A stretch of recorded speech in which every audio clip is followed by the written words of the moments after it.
coast. Some of those are So really, fun. really pretty. Yeah. They are. I've already started to see a lot of murmurs about it on social media. You? People planning their strategies. Well, I mean, looking ahead to this weekend, the coast could be a popular spot. Absolutely so. And you know, right now, the Lincoln City area is enjoying some sunshine. There's a live look out there. The waves relatively calm and quiet as a few fair weather cumulus clouds remain off in the distance. But the wet weather, it is going to be impacting the coastline as we roll our way into tomorrow. A few dry breaks, but also some gusty conditions as temperatures are stable into the low to mid 50s. A live look now out over the soggy conditions of downtown Portland. 54 degrees is where we currently reside as that moisture is still coming down across our area, and that's helping to cool things back for much of the I-5 corridor as rain gauges have already filled up close to about 3/10 of an inch. I anticipate those numbers to continue to climb as we move our way through the next 24 hours. As that cloud coverage is widespread, picking up on some light showers just east of the mountains and maybe even a snowflake or two up in elevation, all part of our latest low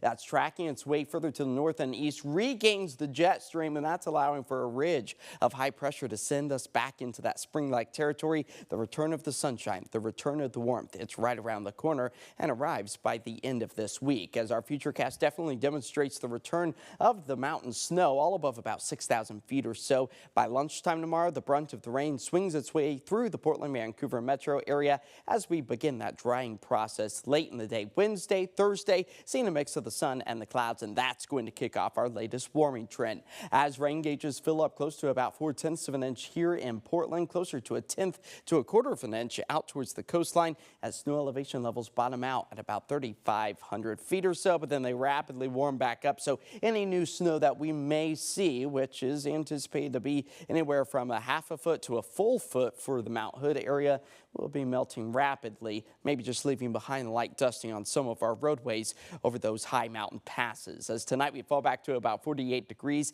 scattered rain showers a possibility, but those winds picking up close to 20 to 25 miles per hour. I think that will be the peak wind gust that we see right around lunchtime as that latest round of moisture swings its way through our area. Afternoon highs tomorrow, very similar to what we've seen today, mid to upper 50s for us. But the warming trend, it begins Thursday with the decrease in the cloud coverage. More sunshine on tap for us by Friday. That's where we return to the low 70s. That's still well above our average of about 63 for this time of year.